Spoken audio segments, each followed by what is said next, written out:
Hello, and welcome to Learn Conversational English, the podcast for people who want to listen to real, everyday English conversations. I'm Jenny. And I'm John. We are so glad you found us, and we're really happy you're here today. So the idea behind this podcast is simple. John and I just talk. We talk about everyday topics, everyday life, and the goal is for you, our listener, to hear natural English in a relaxed, friendly way. No textbooks, no grammar drills, just two people having a real conversation. So you can listen on your commute, while you're cooking, whenever you want. And today's topic is one I think a lot of people will find really useful. We're going to talk about Canada, specifically where to move in Canada if you are a new immigrant, which cities are good, which areas to look at, and what to expect when you get there. And we'll share some personal tips too. Things that actually help you settle in more easily. Now, John is Canadian, so he knows this country very well. And I moved to Canada from China, so I can share some of my own experience as a newcomer. We both have a different perspective, which I think makes this really interesting. Definitely. Okay, so let's start with the big one, Toronto. Because honestly, when most people think about moving to Canada, Toronto is the first city that comes to mind. Yes, Toronto is huge. It's the biggest city in Canada, and it's incredibly diverse. People from all over the world live there. When I first arrived in Canada, I flew into Toronto, and I remember thinking, wow, I can hear so many different languages just walking through the airport. That's so true. Toronto is one of the most multicultural cities in the world, and that's a big comfort for new immigrants because you never feel totally alone.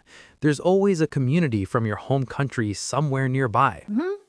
For Chinese immigrants especially, there are some really well-known areas, like Scarborough. That's a part of Toronto in the east side. It has a very large Chinese community. There are Chinese supermarkets, Chinese restaurants, Chinese language schools for kids. You can actually get through a lot of your daily life in Mandarin or Cantonese there. Yeah, and that's really helpful at the beginning when everything is new and stressful. Having that kind of community support makes a big difference. But I do want to mention Toronto is expensive. Like, housing costs are really high. Very expensive. Renting an apartment in downtown Toronto is not cheap at all. A lot of newcomers choose to rent something smaller first, maybe share an apartment with others, and then slowly figure out the city before deciding where to settle long term. That's smart advice. And Toronto has good public transit, the subway, buses, streetcars, so you don't need a car right away, which is helpful when you're just starting out. But the transit system can feel confusing at first. It can, yeah. I remember the first time I took the subway alone. I got on going in the wrong direction and ended up on the other side of the city. I had to call my friend to figure out where I was, so study the map first before you go anywhere. That happens to everyone. Even people who grew up in the city get confused sometimes. Okay, let's talk about Vancouver. Because Vancouver is also a very popular destination for immigrants, especially from Asia. Vancouver is beautiful. It's on the west coast of Canada, so the weather is much milder than most other Canadian cities. It doesn't get as cold in winter. And you have the ocean on one side and mountains on the other. It's really stunning. It's gorgeous. My cousin lives in Vancouver and she loves it. The outdoor lifestyle there is amazing. Hiking, kayaking, skiing in the winter.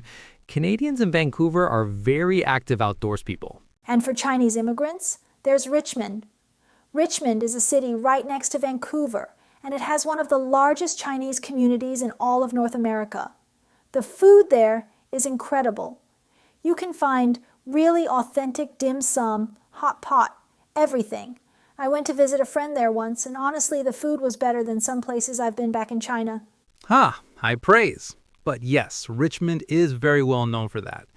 Now, the downside of Vancouver, and this is a big one, is that housing is even more expensive than Toronto. Vancouver is one of the most expensive cities in the world to live in. Yes, so a lot of people love Vancouver, but they find it very hard to afford over the long term. You might need to look at surrounding areas, like Burnaby or Surrey, which are a bit more affordable but still close to the city. Good point. Okay, so if we're talking about more affordable options, Calgary is one that I always recommend people look into. It's in the province of Alberta, in the middle of Canada, well, more toward the west, and it's a city that's grown a lot in recent years. Calgary surprised me when I first learned about it.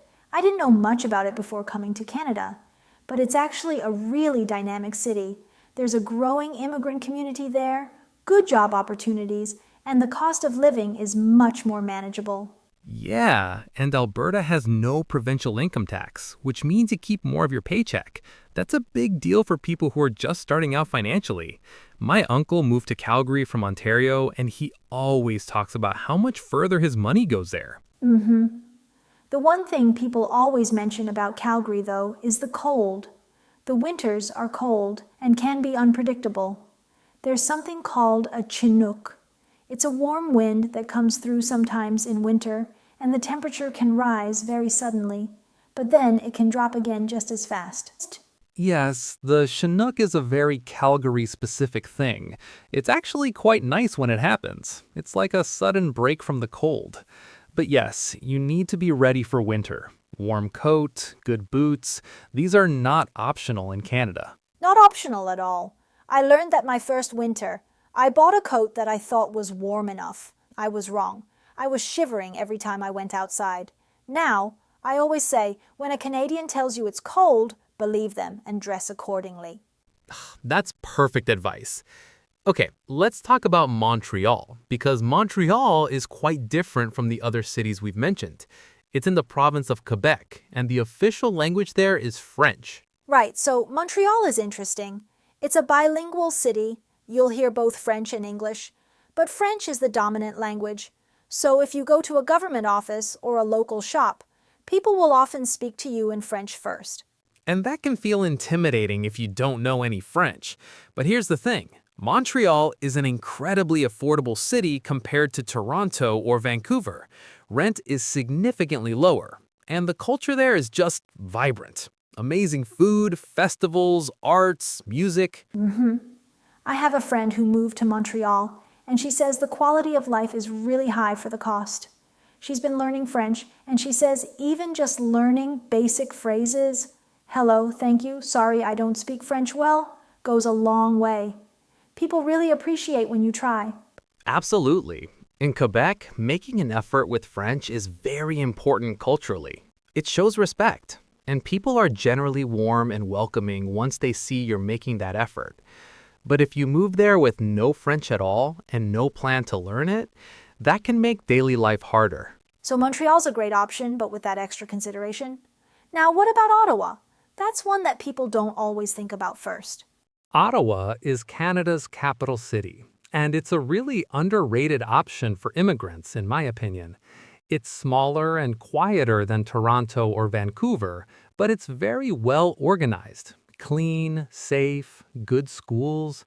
If you have a family, Ottawa is very family-friendly. And there are a lot of government jobs in Ottawa, which can be a stable career path for immigrants who qualify. It's also bilingual. English and French are both used. But you can absolutely get by with English alone day to day.